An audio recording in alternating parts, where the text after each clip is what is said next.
I have a dream that one day this nation will rise up and live out the true meaning of its creed. We hold these truths to be self-evident, that all men are created equal. Welcome to the Fidelis Leadership Podcast, a place of learning for those who aspire to leadership excellence. Here's our host, Mike Etor. Derrick Mains is a serial entrepreneur, connector, and content creator.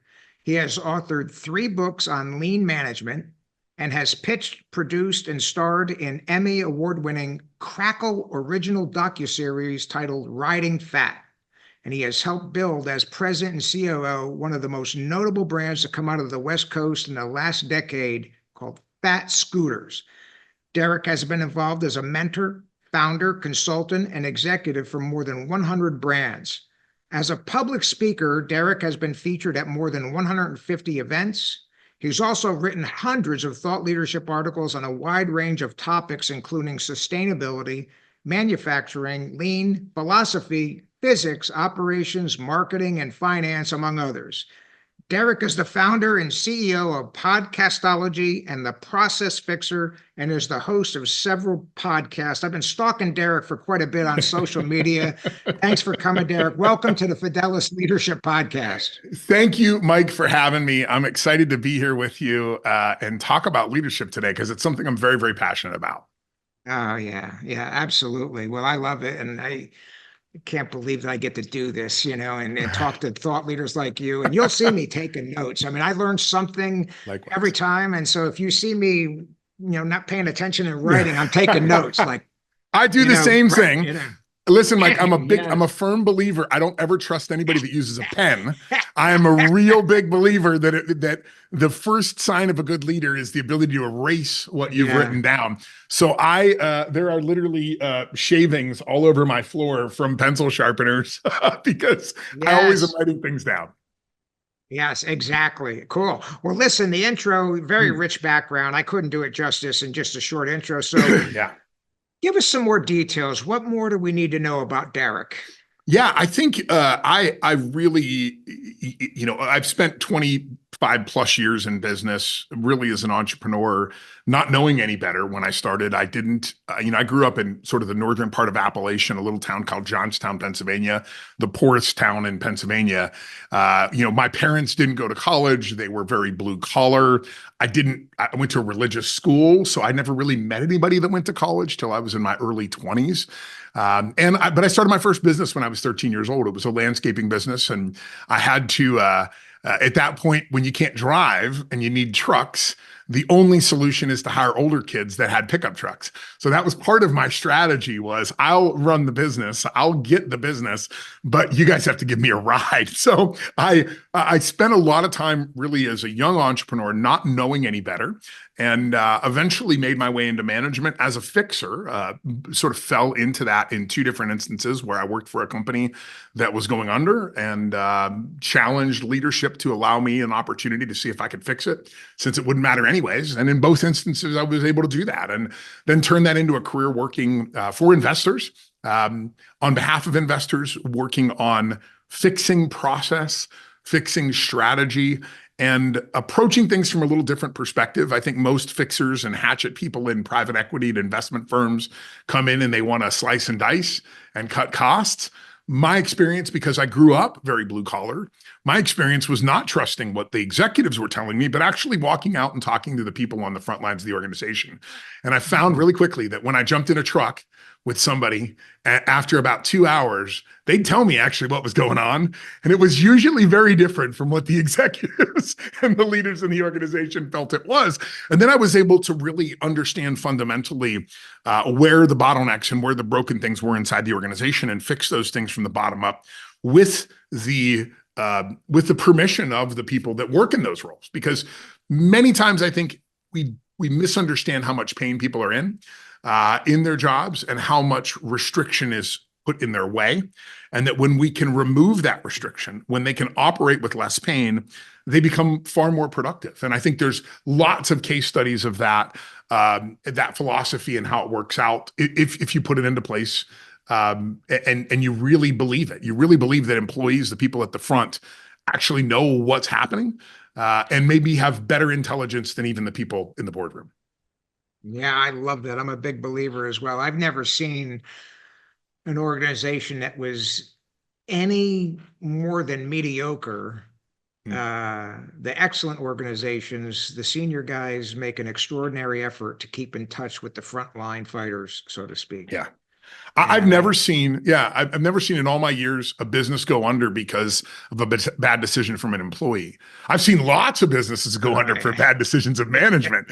So listen, I mean, just on a track record perspective, 70% of US businesses fail. So is that a management function or is that a bad employee function? I don't believe it's a bad employee function. I think if we had better intelligence, and I talked about this in the pre-show, you're a military guy. A scout is a very, very valuable resource. A soldier is a resource. A soldier will defend the position that leadership has put into place, and they will defend it with their life. A scout, on the other hand, goes out and comes back and questions the general's decisions and says, hey, I have a little bit more information on what's happening on the battlefield. And we want more scouts. We need less soldiers and more scouts. We need to get people, I think we use the term all hands inside of our businesses, which I believe is a very derogatory term. It's essentially saying, I, the almighty head, the keeper of all knowledge, I'm coming here to dictate to you, the lowly hands, on what I want you to do. But the truth of the matter is this, there's a very odd statistic, and that is that 100% of people that come to work with their hands also bring their heads with them. So maybe we should consider that they know something that we don't know, and that we should be able to extract that from that. And that leadership is not about even being the person who dictates strategy. Leadership, I think there's some stories from World War II where leadership is about playing fetch. There's an old story about that is attributed to Ford that says that Ford was frustrated right after World War II when all these women were entering the workforce, and the production levels right at the beginning were suffering. And Ford, you mentioned earlier about being a commissioned officer, right? You're making it into the military. I don't think many people understand that in 1942, hundreds of thousands of managers were made commissioned officers, including General William Knudsen, the head of American war production, was a retired GM executive that got a note, got a letter from FDR that said, you're now a general. And included was a package that included a general's uniform. This man had never served in the military before. He was commissioned as the general of U.S. war production. Hundreds of thousands of leaders were commissioned that way without actually having to go out and serve in the traditional ways. So this story about Ford is that he goes to try to send a message to the women at the front, and he can't because there's no middle management. And he goes, and he's watching these women with his arms crossed, scowling, how difficult they're having a time at things. And one of them walks up and says, put up your hand. And he does. And she puts up her hand and she says, my hand's half the size of yours. Why don't you shuffle on out of here and get us some tools that fit our hands, then come back and tell us we're not doing a good job. And Ford, sort of offended, goes back to his office in retreat, but realizes she's right. If you give the people at the front line the tools that they need, they can accomplish more. So Ford does that and sees an immediate statistical improvement in the process. And then he goes down to the line again and he says, what else you guys need? And they say, hey, we need gloves that fit our hands. We need hair ties to pull our hair back. We need flexible schedules because we have children we have to take care of and drop them off for school and pick them up from school. And Ford starts to hear this and starts to embed these things. And really, in a lot of senses, all Ford did was play go fetch. The women threw the ball and Ford went and got it and brought it back. And every time he did it, it improved what was happening in the business. So I think there's a leadership lesson in that, right? That so many times we're in our ivory tower looking at our dashboards when all we really need to do is physically go out and talk to the people doing the work. And we can find a higher level of intelligence, a profound knowledge of the business that we can't obtain from anywhere else. I love that. I totally agree. In fact, I throw out something to my followers, my students and clients, Derrick, and I want to hit your thoughts on this. It very much aligns with what I believe you just said. I encourage leaders to ask the three big questions. And the three big questions are, and ask the frontline troops right down the chain of command, ask everybody, what should we start doing What should we stop doing? Yes. And what should we do differently? Right. And if you have a culture of trust where people will speak truth to power, Yes. in almost 100% of the instances, your rank and file know what to do, not do, and what's not working well that we could do differently. They know what to do. And to your point, all you got to do is ask and equip them and enable them with the right tools. Any thoughts?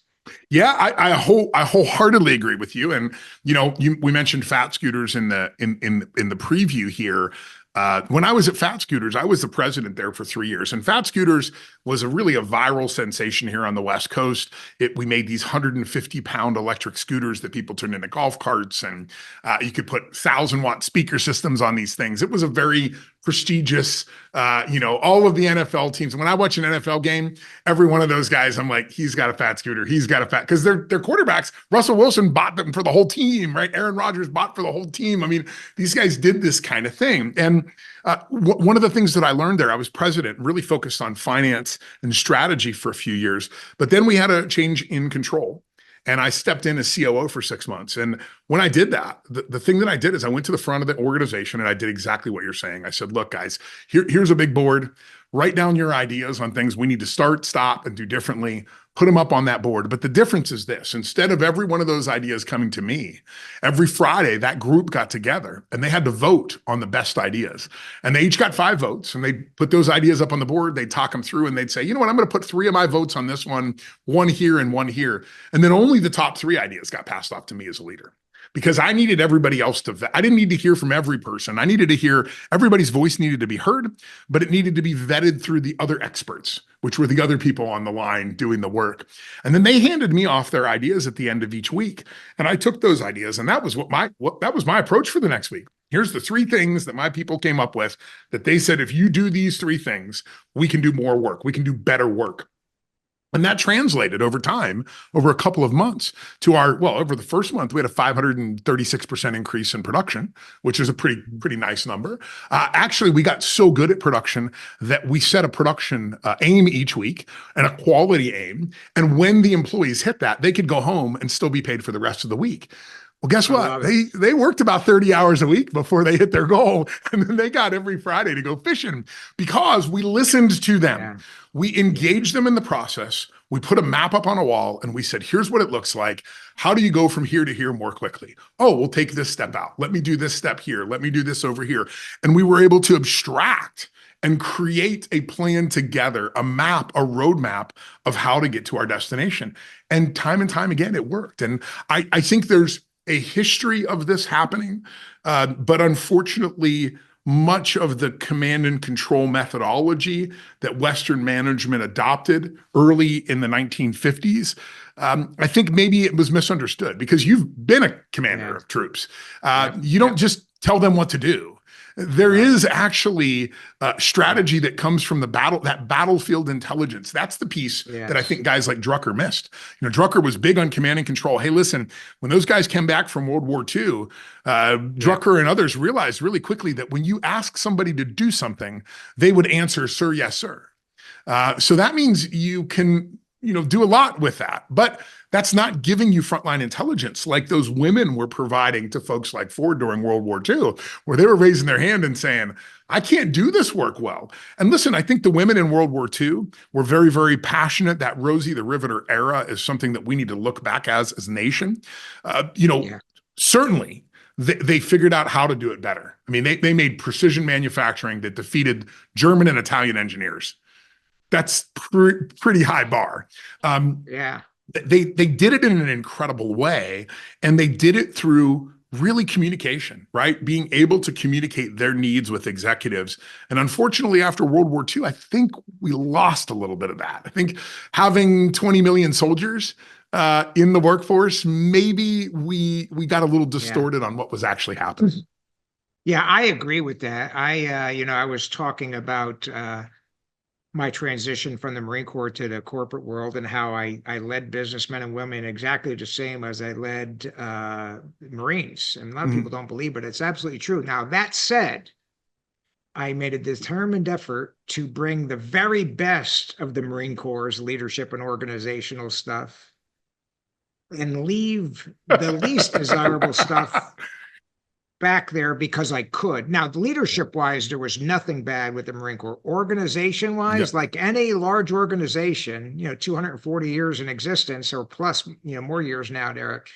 Yeah. We did some stuff where it made sense 30 years ago. Yes. Now we've got cell phones and all. It doesn't make sense. It's we used to say, and I'm being a bit of a smartass here, but there was an old saying I saw on the back of a plaque in the O Club one time, the officers club behind the bar. It said, the Marine Corps ain't what it used to be and never was. And then right in other words, fellas, we're good, but we're not as good as some of the hype. We've gagged on some stuff too. Sure. And then the plaque right next to it said, the only thing harder than getting a new idea into the Marine Corps is getting an old idea out of it. Wow. And a lot of wisdom in those two plaques.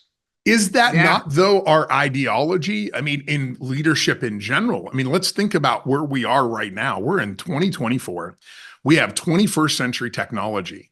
But I have to tell you that most of our leadership strategy and tactics were developed in the late 19th century and the early 20th century.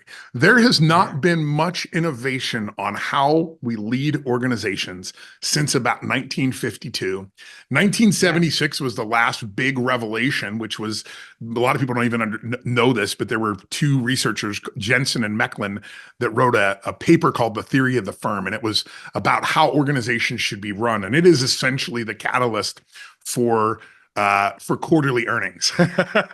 This idea that everything is very, very short term. Before that, organizations like Boeing and Motorola and Westinghouse, they took an approach of 20, 30, 40 years. They thought about people. They thought about, we're going to recruit this 20-year-old because they have potential when they're 60 years old of leading a division of the organization.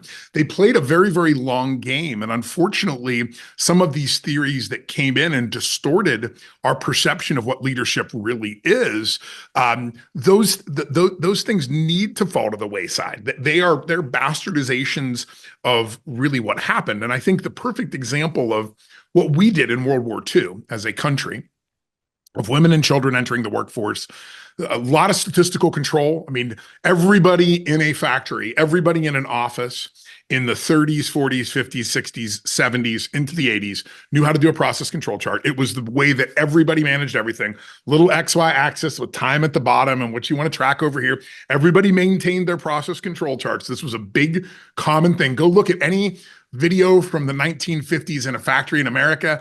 There's boards with all these control charts laid up there. But we understood control charts. We had to understand statistical control process. We had to engage employees. At the end of World War II, that ideology, in some senses, got labeled as Marxist. This idea of talking to the people who control the means of production sounds very Bolshevik, right? In that regard, very scary time. 1950s, we're all afraid of the Soviets, all these kind of things. So those ideas actually got shipped overseas, and they went to Japan. And the Japanese, in the 1970s, some of the great leaders in Japanese management said, there's a documentary that came out in 1980 on NBC called If Japan Can, Why Can't We? Because let's not forget what happened in the 1970s. Japan became the second largest economy in the world. They absolutely destroyed us in manufacturing. They destroyed us in quality production. But these ideas that the Japanese used to create this, to rebuild after the war, actually were the American ideas during the war that we threw in. And their leaders, even in the 70s and 80s, the Japanese leaders were saying, do the Americans understand that this, all we did was copy what they did.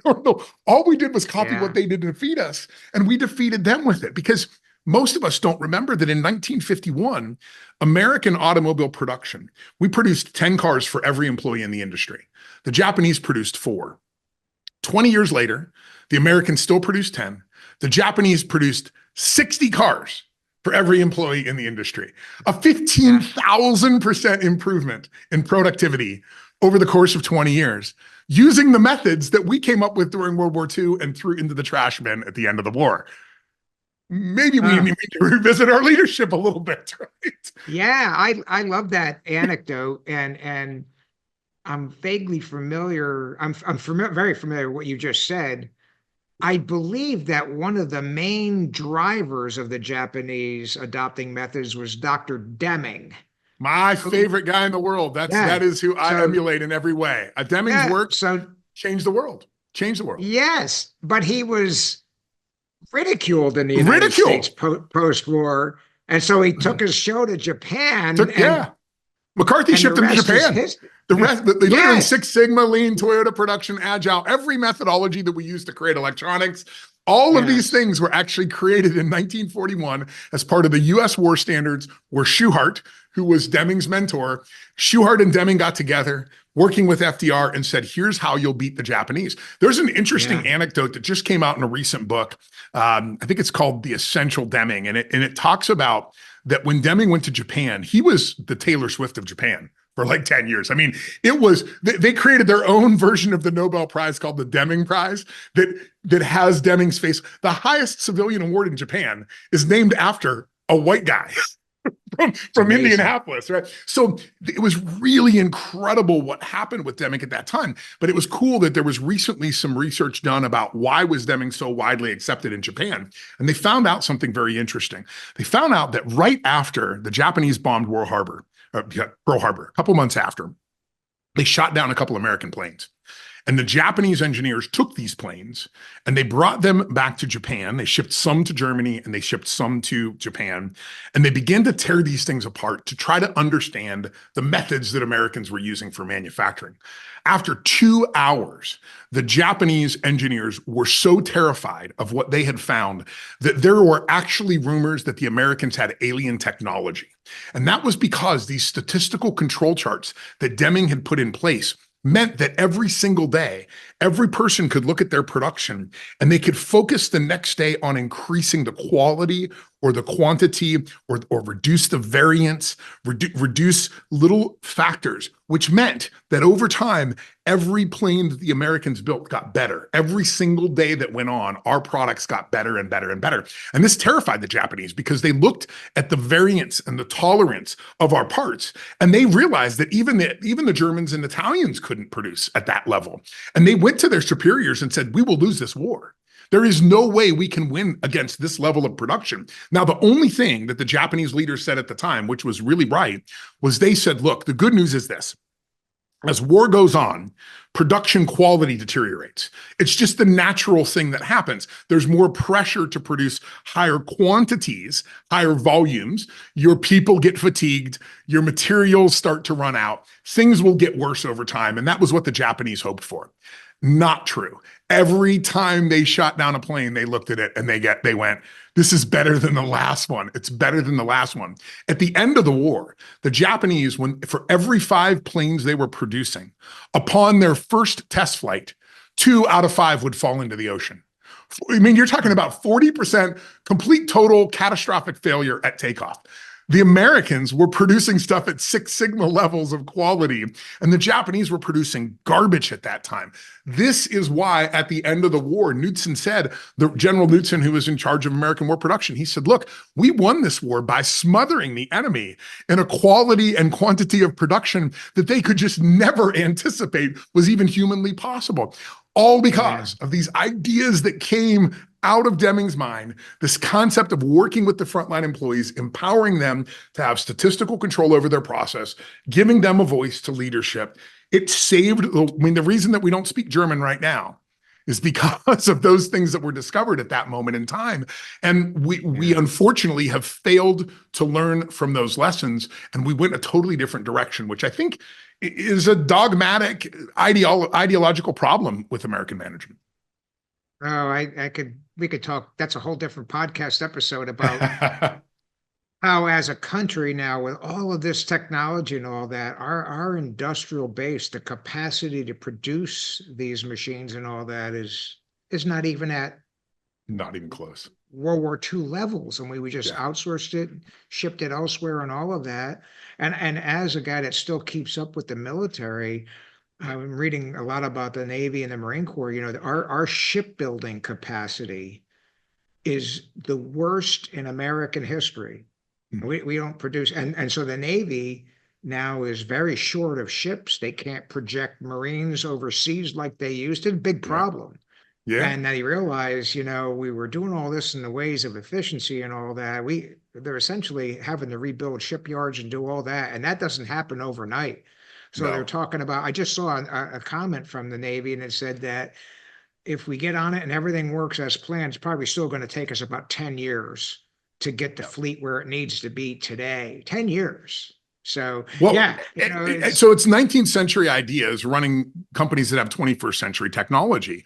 And that is a real challenge. And I think the good news is this: how quickly can we turn it around as a country? Well, most of us don't remember that in 1939, the American military was rated the 39th largest military in the world, which is the equivalent of Nigeria today. So think about that. We were not a massive superpower in 1939. We still had 50,000 men on horseback in 1939. But because Americans had become really separationists, we did not want to get back into another world like World War I. So it wasn't until really 1940 when FDR started seeing the writing on the wall, and he's like, we could be a year or two away from entering in. So in 2 or 3 years, they did figure it out. But there was a very high level of motivation, right? Nobody wanted to speak German, so they were like, we're either going to fix this thing or we're not. So maybe we need an existential threat. I think Reagan said it in the 80s. He said, what we need is the threat of an alien invasion, right? If we have the threat of an alien invasion, the whole world will come together and we'll figure out how to protect ourselves.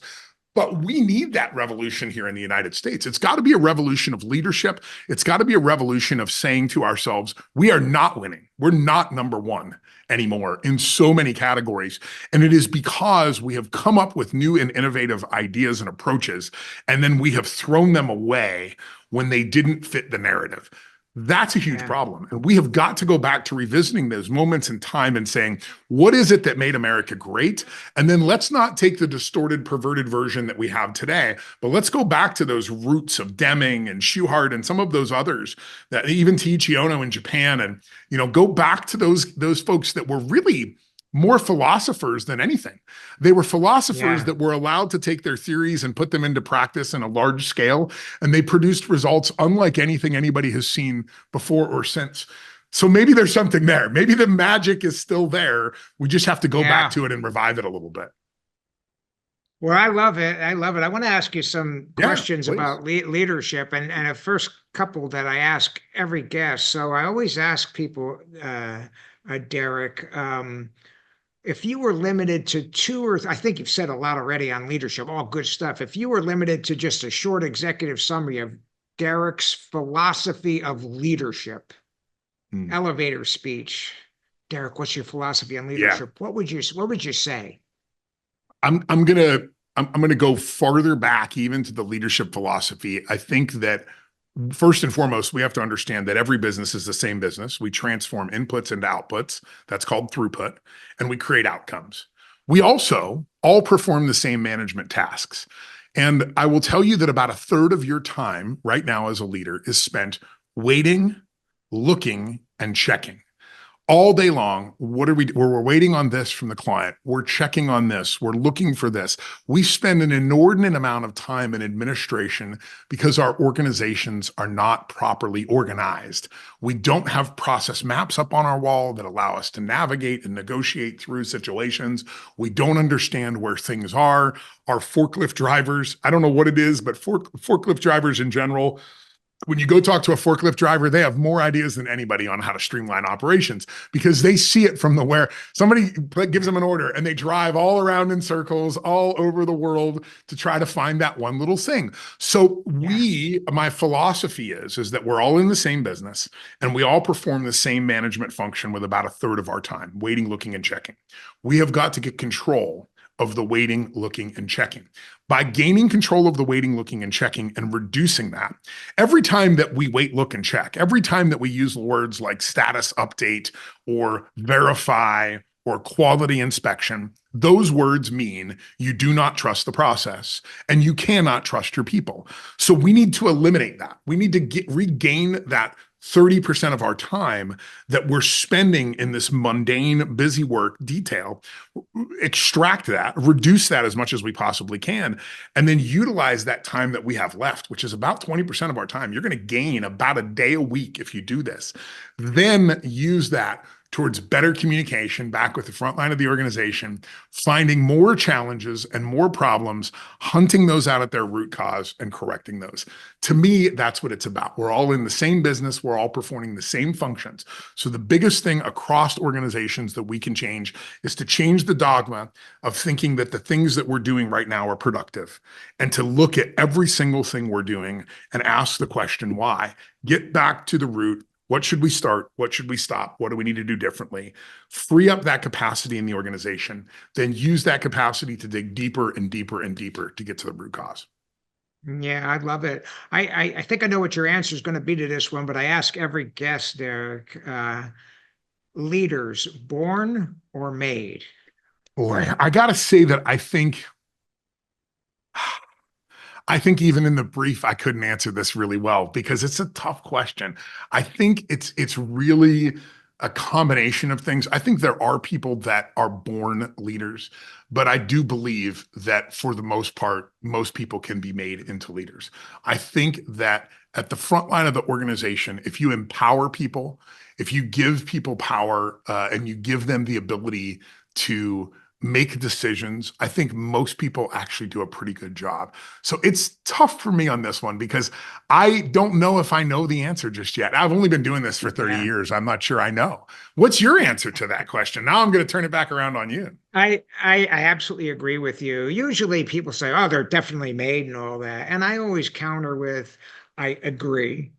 So, but I do think just like musical ability, sports talent and all that, you can remember the kids in third, fourth grade in gym class that were already starting to show academic talent, sports talent, musical ability. In my particular case, that I couldn't even come close to.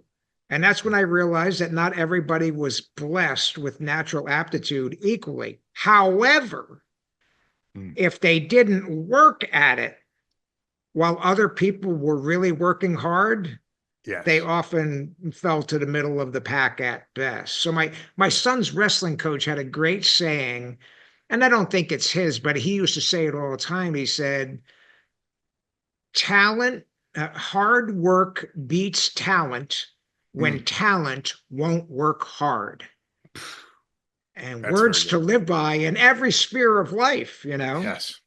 Yeah, I would agree with you there. And I think it is a combination of things. I mean, I look at, unfortunately, I'm not a great leader.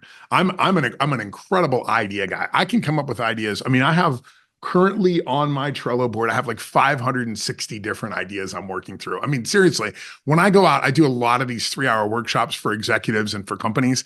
I mean, people tell me, they're like, I have a hard time. There's so many new, fresh ideas coming out of this. I have a hard time keeping up. Like usually there's 1 or 2 that really hit with each person.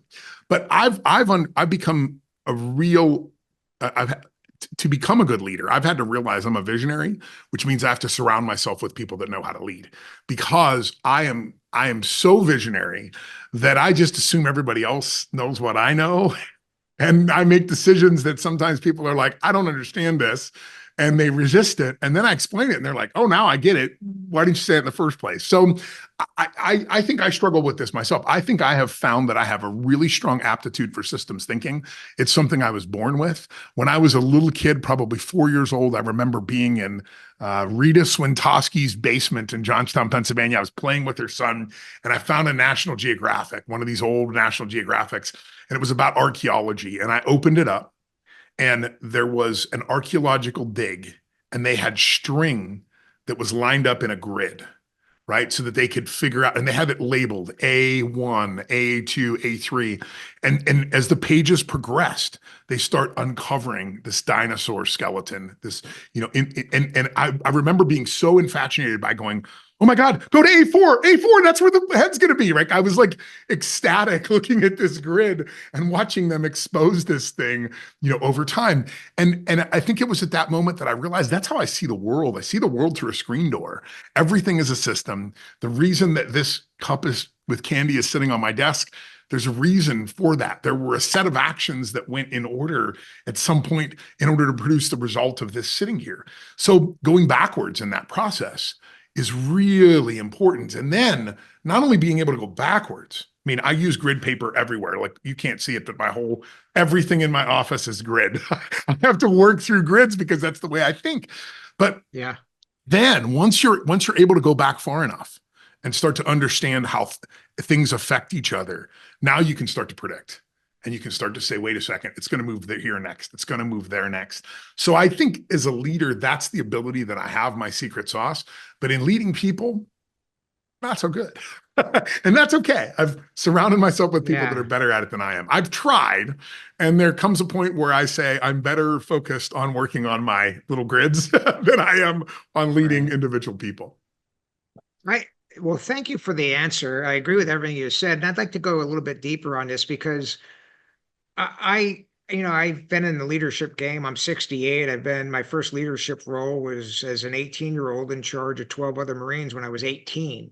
So I got exposed to it early on, and all of them were older than me. In fact, a few of them were actually Vietnam veterans that had gotten out, come back in eight years later and all that. So now they're close to 28, 30 years old. Yeah. And so and they took care of me. My point, where I'm going with this is I always tell leaders, and I'm going to use you as an example. I appreciate the humility and the self-deprecation. I'm not a great leader, blah, blah, blah. But I think you are a great leader and you've been successful because I suspect you understand what you are, your strengths and weaknesses, what you weren't born with or what you just don't like to do or aren't good at. And instead of hiring 17 other Derricks to surround you, you hired people that were lockstep with you, character, integrity, and ethics wise. And then you hired them because they brought to the table excellence in areas where you either didn't have that talent or you didn't want to devote the time to take it took to get that good. Any thoughts? It's 100% true. Early in my career, I married the best project manager I ever had met. And she is my right hand still to this day. She spent 13 years in Silicon Valley standing up project management for one of the biggest brands in Silicon Valley. Now she's here and she works here with me because she is. I mean, we signed a contract here just on Friday and I'm looking over at my desk and literally it is her drawing out all the timelines. Derrick, what day will you be on site? When are you going there? What time do you need to fly in? Who do you need to meet with? She is literally keeping it organized. I would get it done, but I would get it done the night before. I would go, oh my God, I got to book a flight and send a bunch of calendar invites, right? She's the planner. And that's super important to have that as a visionary, because I'm a firm believer. To me, leadership is a little bit different. And I love philosophy. So I love particularly gambits and things where people get like these thought experiments. And one that I like to do is thinking about the ability of human beings to extend our body autonomy through the use of tools. I mean, this is what separates us from animals. We can use a fork, and I can take this pencil and I know exactly how to get it to drop right on that point on that paper. If you've ever backed up a car, you can sort of feel the edges of it, right? I mean, it's this human intuition ability to extend our own body autonomy through the use of tools. Years ago, I came up with this concept that maybe I could extend my body autonomy, not just through tools, but through ideas. And placing ideas out there into the space of business that have leverage. One in particular, I love to tell CEOs, and I use this as a slide in my presentations. I just flip up a slide and I say, look, employees can't make mistakes. If a mistake has occurred, it is always a result of a system or process you have implemented incorrectly. And that shocks them. And they think to themselves, but employees can make mistakes. And I say, okay, let's assume you're right, but let's take my ideology for a second. From now on, instead of blaming people anytime something goes wrong, just fix the system so that they can't make the mistake next time. What will happen to your business? And you can just watch their faces and they go, oh my God, I wonder, we've all been bowling with a kid and they put those bumpers up to make sure that they can't throw the gutter ball. What if we just made all of our systems idiot proof? I mean, at that point, we could hire anybody to do the process because we're in control of the system. They are not in control of the system. We need to manage the system and make their lives easier and better so that they can't make mistakes. And if we do that time and time again, eventually we'll come to that point like the Japanese, 4 cars per automotive employee, 60 cars per automotive employee, because they can't screw up. If they do screw up, it can't be their fault. It has to be management's fault. This is a philosophy the Japanese have taken for years to that point. The Japanese, I don't know if they still do it, but in the 60s and 70s, when you signed your contract to go work for a company, they guaranteed your employment, even to the point, if you come up with an idea that replaces you, you're still guaranteed to get paid. So come up with an idea that replaces your role, and we will still continue to pay you as a full-time employee, even though you don't come in anymore. Eventually, we'll find a place for you, and we'll bring you back at that point. But they incentivize and motivate people to find errors in the process, report that back to management, make things better over and over and over. And then the company reaps incredible benefit from that. So thinking about how can we implant ideas in people's minds that help them manage and improve their systems and become more efficient, to me, that's what it's all about. Yeah, I love it. And a lot of what you're implying, obviously, is leaders need to be adaptable, Yes. And read the situation. Some people would call it nimble. I'd like to get your thoughts, Derrick. How do you, I know you encourage leaders to stay nimble, but how do you teach them? How do you coach them to be how it's very important for them to remain nimble, agile-minded in an ever-changing landscape? One of the ways that I do that, and it's something that I'm going to have in my new book next year that's coming out, is this discussion about the difference between a goal and an aim. A goal is something to be obtained. And when we have goals, people will do just about anything to obtain that goal, including cheat the system. And knowingly and unknowingly, and I'll tell you a story about Fort Bragg here in a minute that you'll appreciate about that. But so AIM is a little different. AIM is saying this is the direction we're moving as an organization, and we're willing to sacrifice short-term goals for long-term aim. That means that we might be willing to miss our sales goal this month if it means we can retool something that's going to make us better 2 or 3 or 4 months from now. So this difference between aim and goal, I like to talk with leaders about aim. And I say, look, what is the aim of this process? What do we want to do with this process? How do we direct the organization in that direction? Taking the goals out of the equation. So many times we compensate our managers based upon their obtainment of goals, which means they'll do anything to get to that goal. And I'm going to give you this example from Fort Bragg. About 10 years ago, Fort Bragg had an issue, and that was that they had a lot of feral pigs. This is in Georgia. They had a ton of feral pigs all over the base, and it was causing a lot of problems. So the government decided, the leadership decided that they would incentivize soldiers to go out and kill these pigs, and they would have this hunt. So they did the hunt, and there were lots and lots of pigs killed, and they knew they were killed because the way that the financial incentive worked is that soldiers had to bring back the tails of the pigs, turn them in, and get a cash bonus. So at the end of the program, they'd collected hundreds and hundreds of tails, and they thought this was a wild success. And then somebody came in and audited this, and they did a count of the number of pigs that were on the base. And they found, oddly, that there were 50% more pigs on the base than there were before the hunt started. And they thought, that doesn't seem right. So they started to do a little bit of investigation. And they found a couple of things. First thing they found was that the way that the soldiers hunted the pigs was to bait the pigs, put out large amounts of nutrition on the ground. Well, there was so much nutrition on the ground that the females became significantly more fertile. The second thing is these are military guys. So they started their own contest to see who could kill the biggest pig. Well, the big pigs are all males. So now we have highly fertile females. All of the males are being hunted, but none of the females are being hunted. And we all know that one male can impregnate more than one female. So this was the big challenge that they found, was that the incentive was to kill these pigs, but the guys did it the wrong way to solve the problem. The other problem that they found was there was a pig slaughterhouse that was located a few miles away from the base. And rumors were that they were selling boxes of tails to soldiers who were turning them in for the $100 bounty per piece.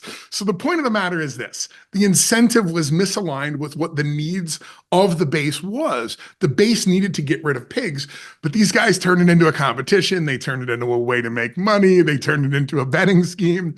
They used all of the traditional methods, and it caused something to happen that shouldn't have happened. So we've got to be very careful with that when we think about incentives. It's one of the reasons I don't particularly like KPIs. I like to have goals for teams. I like to have aims for teams. And that goal for that team can change if we can improve the aim down the line.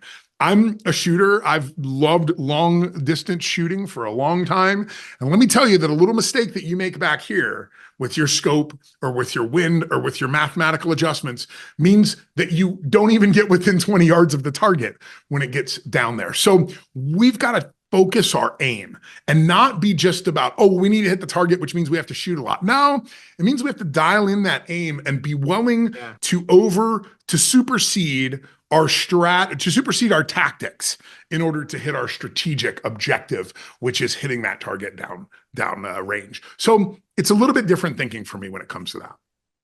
Yeah, I love that. I got to thank you for that. I loved it. And a follow-up question that's related is what do you think is the most critical leadership trait when driving change within an organization?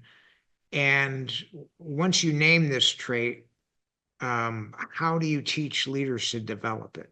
Because everybody's going to say, well, if that's that important, I want it. So Derrick, tell me how I do it. Yeah. You know? Look, I've been married for 22 years. The best way to get anything done is to make it her idea. And that's exactly what we do with employees too. We go out to the front line, we talk to them, we say, what pain are you in? What is restricting you? What is hindering you? What is standing in your way? We take those things back. We work to make those fixes, and then we bring it back to them. And we don't bring it back to them as, here's what you're going to do now. We bring it back to them and we say, hey, Ron, Joe, Bob, and Susan got together with us, and they spoke as one voice for you on the line. And here's what they came up with as things that they believe will improve your performance. What do you all think of that? Yeah, we're in a lot of pain about that. I have the solution. This is the solution that you all mandated to us. Now, all of a sudden, those who write the plan don't fight the plan. When it's their idea, real quickly, there's no resistance whatsoever. So I would say as a leader, it's listening and asking questions. In Japan, they call it a gemba walk. It means twice a day, physically get out of your seat, go to where the work is being performed, ask questions. Hey, Joe, I see how you're processing these invoices. You know, if we had to do twice as many invoices, what would we have to do differently? Oh, I don't know. Let me think about that. 2 days later, Joe comes to you and says, hey, I've been thinking about that. If we had to produce twice as many, we would need this, and we would need this, and this would be a problem, and this would be a bottleneck, and I need more resources here. All of a sudden, they start to think. So listening is the key thing. Listening and making it their idea. I am not a firm believer that I know everything about everything. I believe my people know a lot. And if I go to them and empower them and play go fetch with their ideas, they're not going to resist me. And I'm going to get lots of things done. And then listen, if I get 2 or 3 of their ideas implemented and I come with my own and I say to them, hey, look, guys, I've got another idea. What do you think of this? Get them on board with the change, and they will not resist. I love your answer, and it aligns entirely. I want to get your thoughts on this. I teach something right along those lines called the leadership epiphany. You know what an epiphany is? It comes down from on high, and I say the leadership epiphany is best had sooner, vice later for a leader.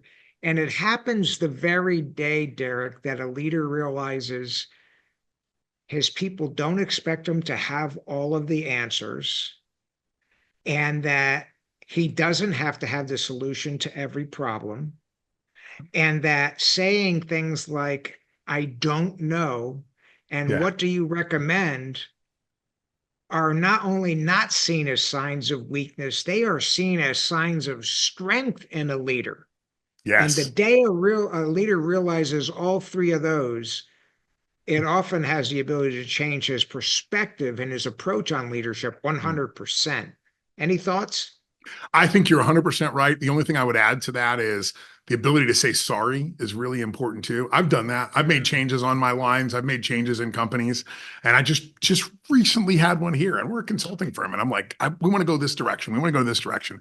We did that for 3 or 4 months. And then I had to get together with the team, and I said, I know how much work and energy and money and all these things that we've invested into that isn't working, is it? And it was my fault. I'm the one that made the decision. You guys agreed with me, and you followed through, and that's great. Thank you. And some of these were your ideas too. But in the end, I made the decision and it didn't work.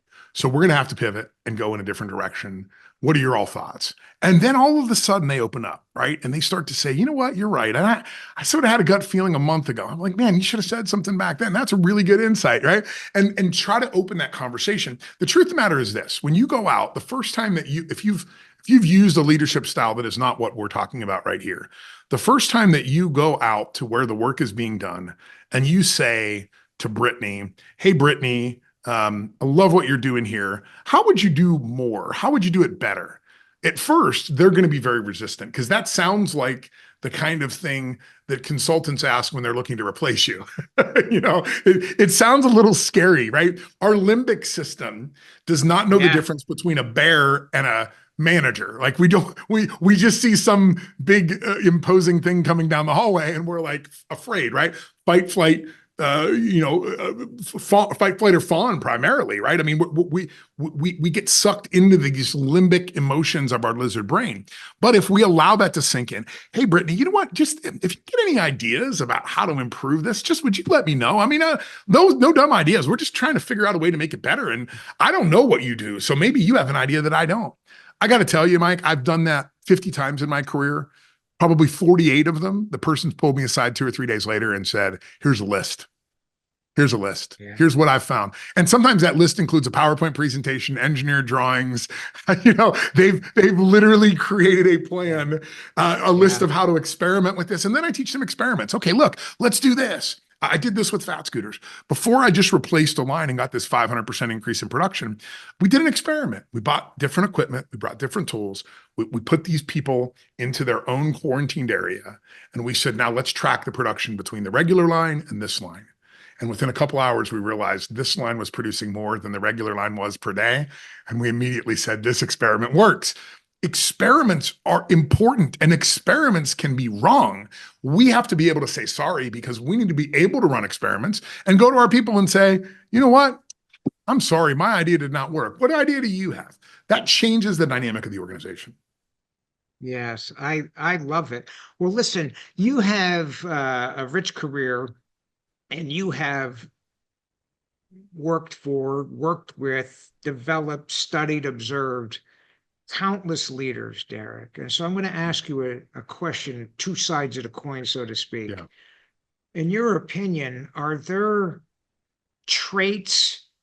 qualities, traits, and habits that most of the very best leaders seem to possess and demonstrate? Yeah. And then the follow-up question is, how about the worst leaders, the bad leaders, the ineffective leaders? Are there things that are common to most of them as well? So let's start off with the good news. Yeah. The very good leaders, what do you see that they have in common? It's all about curiosity. They're just curious. They're perspective seekers.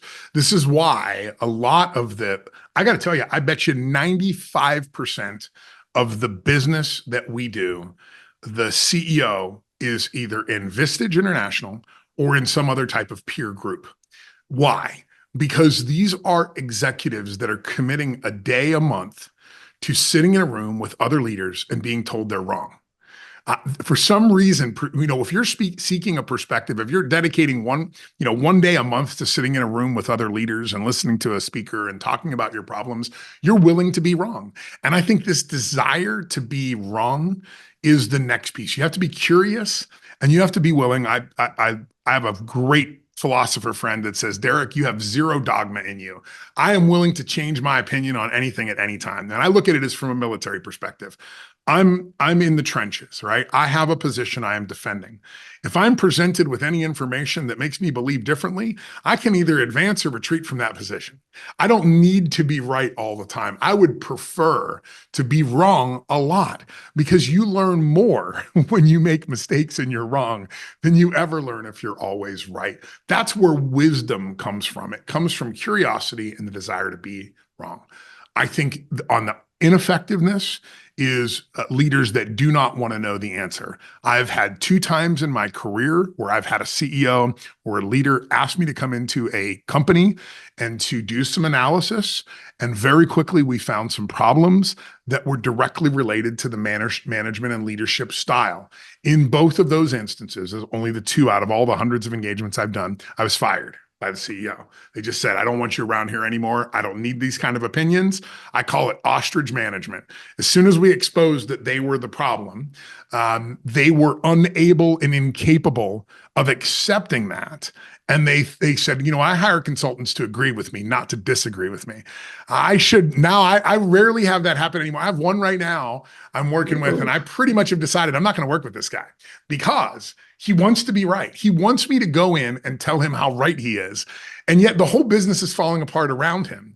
And all he's looking for is just verification. So that's the key piece, is that lack of insight, that lack of curiosity, that stubbornness. And then on top of that is inability to see perspective. Perspective is a very, very powerful thing, to be able to actually gain perspective on what people are doing. And some great organizations, Chick-fil-A, Dutch Bros, Tesla, managers have to go work the line at certain moments in time. They actually have to go work other roles. They have to swap jobs and go work in the front line of the company to see what it's all about. I think the show Undercover Boss, right? We've all probably seen that, right? It's all about getting out to that front line. And every time, the reason that show is so good is because every episode ends with a CEO going, I had no freaking idea this is how any of this worked, right? It's amazing. Every single episode, the same revelation comes out. I had no idea what this was all about. They were curious, they were willing to be wrong, and they were willing to say, I'm sorry, and make improvements. Those are the key. You either have it or you don't. And if you don't have it, it's okay, because as soon as the economy starts to turn, we have to remember the economy always went in cycles for years and years. 3-4 years of good, a couple of years of not so good, maybe a real bad year, then it would come back up. We haven't had that in like 20 years. Like, it's been pretty even keel. Leading in an environment of perpetual growth is completely different to leading when the wheels are falling off of it.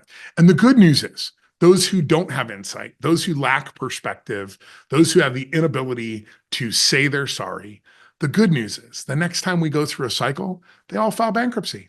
So they'll all be gone anyways. We have to lean the system out once in a while. And hopefully those leaders learn from that and maybe can try again later. But they will not survive rudderless whenever the waves start getting big. They just don't survive. Yeah, I love that. And a related sub question to that is, we've talked so much today about leaders being humble and willing to take input from other sources, even people lower down the chain of command, so to speak. I want to ask your advice. I'm a coach. You've served the same function to people: coach, mentor, role models. Maybe. What would you advise our younger leaders on the importance of having role models, mentors, and coaches in their professional lives as early as possible? And with the context of, again, I'm 68 years old, seasoned executive coach. Most of my clients are in their late 40s, 50s, and even 60s. I find sometimes that the leaders in their 20s and 30s and maybe their early 40s say, no, I get that. I'll do it when I'm a senior guy. I'll do it, when I can afford it, when I'm a senior level guy, whatever. And I'm like, no, you don't understand. If you work with someone like me in your 20s and 30s, you'll need far less of it. Yes. In your 50s and 60s, Any thoughts? Yeah, introspection cannot detect delusion. I can't sit in my office and reflect on my day and truly understand if I'm delusional or not, right? I mean, you've got to have somebody else that actually slaps you across the face once in a while and goes, that's just plain stupid, right? And that's really powerful.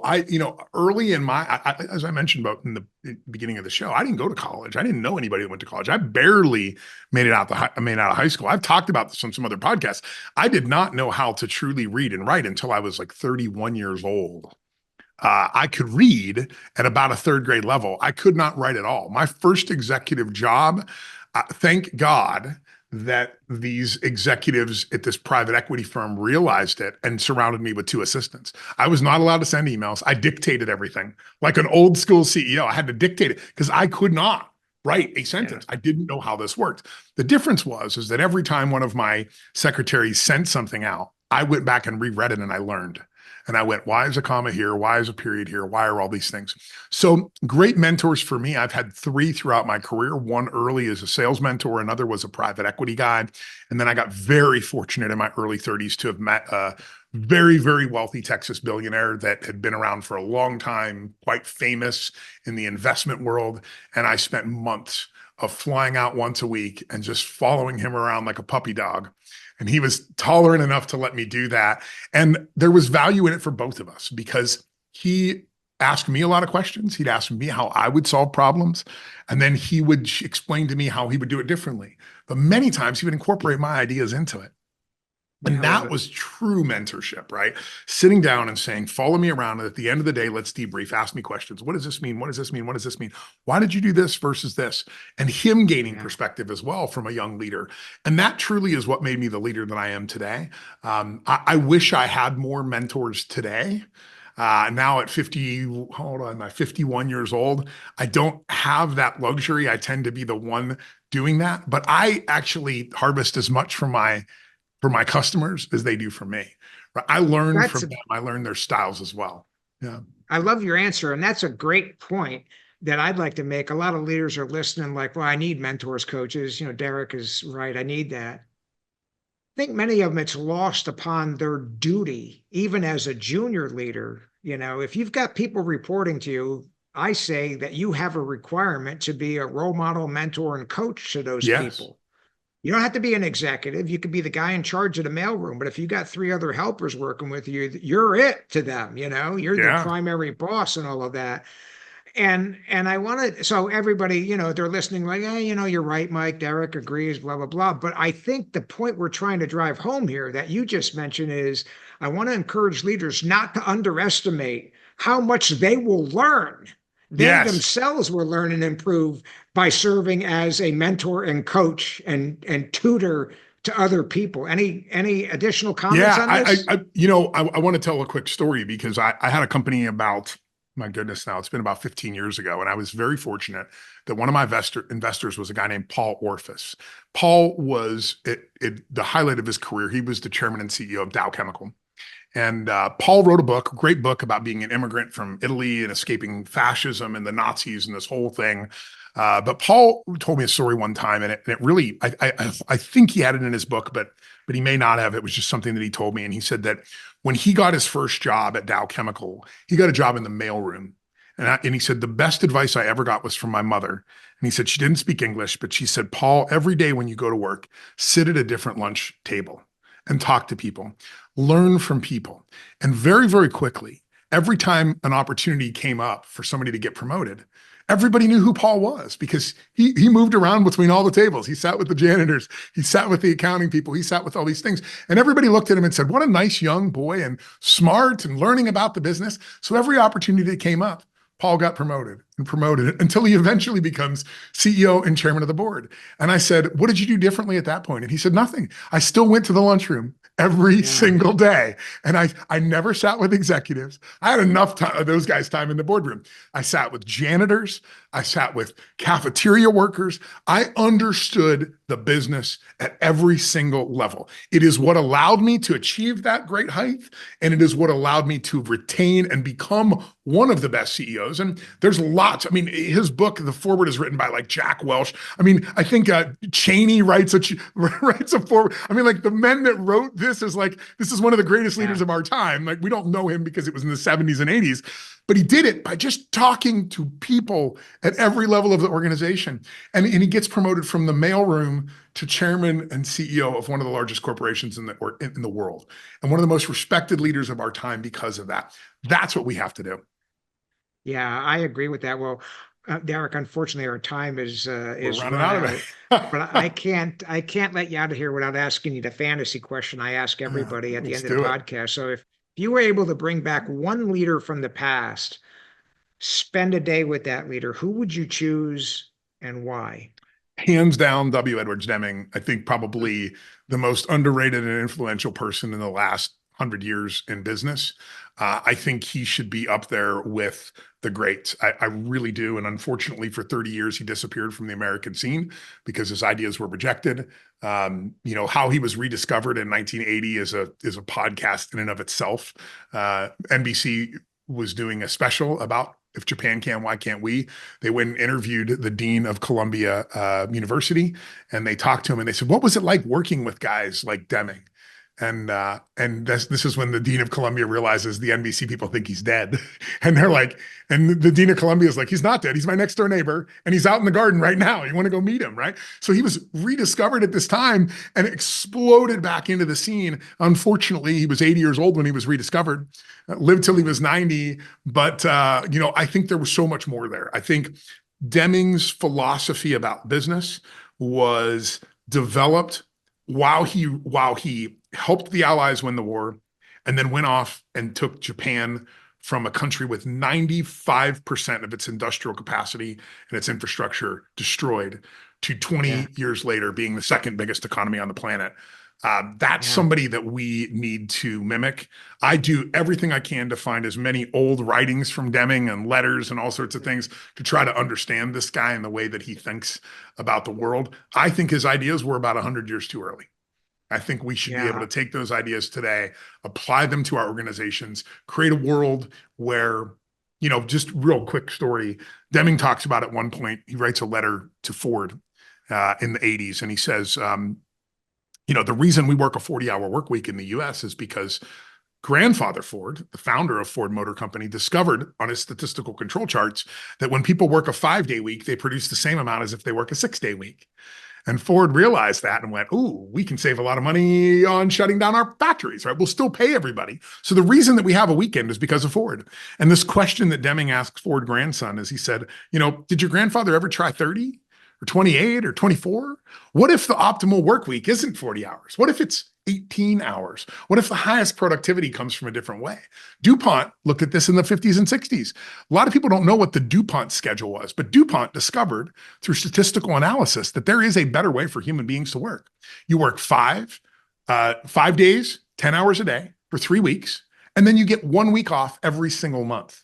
12 weeks vacation a year. DuPont found produced higher levels of quality, less safety challenges, more productivity, less call outs. 1 week vacation a month was the optimal time that DuPont discovered. Unfortunately, the Department of Labor said, you got to pay overtime for anything over 40 hours a week. And they had to abandon that model. So we've got to start doing experiments and understanding the world we live in. If we had a 21st century philosophy on business and using 21st century technology, what could we do? Could we free ourselves from the bonds of busy work? Could we free our people from 5 days a week in the office? Maybe 3 weeks a month and 1 week off is the right method, but let's let the numbers prove that. Let's create a system that allows us to truly understand the work being done and allow people joy in work. As I said previously in the beginning of part of the show, people work for fear, finance, or because they want to. What if everybody just wanted to? How different would our results be if everybody was there because they wanted to be there? Yeah. Wow. So I Deming agree is it with for me. that. Oh, I love it. I'm a big fan of his. You know, you go on YouTube and there's Ugh, videos of them. Such a dry wit and humor, you know, and yeah. The red bead you know, experiment is probably the one thing that if you show that to an executive, if an executive sits through, and I do a workshop about the red bead experiment, when I do it, I have CEOs that come up to me afterwards that actually will tell me I am shook to my core. After seeing what just happened in that experiment, I feel like I might not be the right person to run my company anymore. I mean, they are that yeah, frazzled in seeing this experiment. And you can find it, folks, on YouTube. It's pretty amazing what happens through the red bead experiment, where Deming shows Western management philosophy, and he highlights how we manage people and systems. And then at the end, he just says, look, there's a better way, and here's what it is. And it's so simple. It's like the simplest thing in the world. It takes just seconds. And you realize that this system is so inferior to just simply helping people get out of the pain that they're in. yeah, I love it. I love it. Well, this has gone great, Derek, Excellent. and I got to tell you, this is one of my very favorite episodes already. This is going to be very I love it. popular among the users. I So, love it. thank you so much. I appreciate Absolutely. your time, and I selfishly, and I mean this, I really hope that you would consider coming back and doing I'd love another to. episode. We've Would got love to. much This more was to great. discuss, you know. Absolutely. I'd Uh, love to. and I can tell I've done this a bunch of times. I think you're going to be like the 120th episode or something. And all of my guests are good, but I'm astute enough to know, Mike, this guy's got a lot more up in that hard drive. You know, you need to Yeah. bring him back. So, and you know, I'd I'll love to. say this too. I'll say this for the viewers that are watching this. I want to point out to you viewers, leaders, if you look when Derrick is talking, and maybe to some extent me too, I dare you to look at how he talks about this stuff and not realize he loves this stuff. I'm so passionate about it. So Passionate about it, you know? And if you can get that kind of passion and enthusiasm about what you do and your role as a leader, only good things are going to happen. So, So true. Derrick, Yeah. come back Thank you for having soon. me. I'd love I to. know people are going to want to Yeah. look you up, find out more. How do people find you? Yeah. The Process Fixer, theprocessfixer.com is the best way to find me. There you can find all about how I do discovery. The way that I like to do discovery with organizations is come in and talk to your people. Spend a day there. Talk like this, like talk to them about why this is important, then map out some of the processes, identify where people are struggling, and then we figure out how to move forward. The other thing that I have, and it just recently launched, actually it launches here next week, is, and you can find it on my website as well, is what's called a Substack, where twice a month I send out a challenge to people. Yeah. And then twice a month I get on a live webinar and we discuss that challenge and how to implement that in your business. And that's a really cool model because it's like $20 per leader per month. It's super inexpensive, but you get to spend some time with me. I understand the one thing that I'm different with Deming is a brilliant mind, great philosophical, but very, very dry. And his humor is great, but most people don't get it. Like you have to really know who Deming is to understand, you know, the way that he makes digs. Like he loves this one dig where he says, we need somebody that can count over 10. So men need not apply. Like he just does little things like this that make him really funny, but you don't catch it at first. But what I have is energy. I am very energized about this topic, and I'm very good at translating that energy into action inside the people inside of the organizations. So theprocessfixer.com is the best way to find me. You can find me on all the socials. I have now wrapped my podcast after 2 million downloads. We have decided to wrap my own podcast and move everything over to Substack. So you can find about 100 episodes of mine out there. And just find out more, reach out. I'd love to connect with people through LinkedIn or whatever way they use. Yeah. Thanks for having me, Mike. This is great. I'm sure I'm sure they'll be hitting it up, and you're very welcome. And thank you again for your time. And again, let's do it again soon. Okay. I'd love it. Let's get it planned. All right. Have a great day. Thank you so much, Derrick. We hope you've enjoyed this podcast. Please subscribe, rate, review, and recommend to your friends. Please visit our website at fidelisleadership.com and sign up for our leadership newsletter. Until next time, remember the words of the ancient Greek philosopher Pericles. What you leave behind is not what is engraved in stone monuments, but is woven in the lives of others.